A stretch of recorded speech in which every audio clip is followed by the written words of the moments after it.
ചേച്ചിയുടെ ഒരു ഭാഗ്യം ആലോചിക്കാറുണ്ട്. അതായത് ചേച്ചി വളരെ ലേറ്റ് ആയിട്ട്, അതായത് സാധാരണ നായികമാരെല്ലാം അവരുടെ 20കളിലൊക്കെ സിനിമയിലേക്ക് വന്ന് അങ്ങനെ ഭയങ്കര തിളങ്ങി നിന്ന് ഒരു 30കളാവുമ്പോൾ ഒരുപക്ഷെ 40കളാവുമ്പോഴത്തേക്കും ആ ഒരു കുടുംബജീവിതം ഹലോ, നമുക്ക് സെറ്റിൽ എങ്ങോട്ടാണ് ആകുന്ന വണ്ടി പോകുന്നത്? എങ്ങോട്ടാണ്? ഇല്ലില്ല, നല്ല കാര്യത്തിനാ സെറ്റിൽ ആവുന്ന ആൾക്കാരായിരിക്കും. പക്ഷെ ചേച്ചിയുടെ കാര്യം നോക്കണേ, ചേച്ചി എല്ലാവരെയൊക്കെ വീട്ടിൽ സെറ്റിലൊക്കെ ചെയ്യിച്ചതിന് ശേഷം സിനിമയിലേക്ക് വന്നു.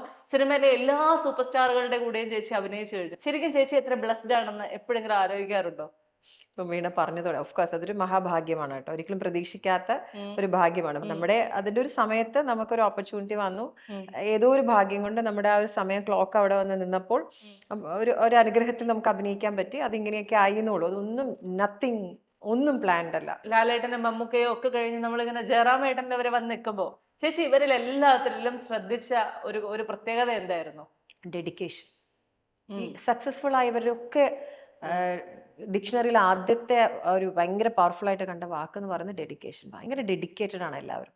ഇപ്പോൾ ഓരോ കഥാപാത്രം, ഇപ്പം എത്ര സിനിമകളാണ് ജയറാമേട്ടൻ ചെയ്തിട്ടുണ്ടാകും, മമ്മൂക്ക ലാലേട്ടനൊക്കെ എത്ര ചെയ്തിട്ടുണ്ടാകും. പക്ഷെ ഓരോ കഥാപാത്രത്തിനെയും അവർ സമീപിക്കുന്നതും ഡയലോഗ്സ് പഠിച്ചു വരുന്നതും കറക്റ്റ് സമയത്ത് വരുന്നതും ഒരു ഡിസിപ്ലിൻ ഇല്ലേ ഇവരൊക്കെ. ഡയറക്ടറിനോട് ഇപ്പം എവിടെയെങ്കിലും പോകണമെങ്കിൽ തന്നെ ഞാൻ പോവാണ് എന്നല്ല, അവ വന്ന് പെർമിഷൻ ചോദിച്ചിട്ട് പൊക്കോട്ടെ എന്ന് ചോദിച്ചിട്ട് അത് ബുദ്ധിമുട്ടുണ്ടാവും നോക്കി. അതൊക്കെ ഒരു ഒരു ഡിസിപ്ലിൻ ഉണ്ട്.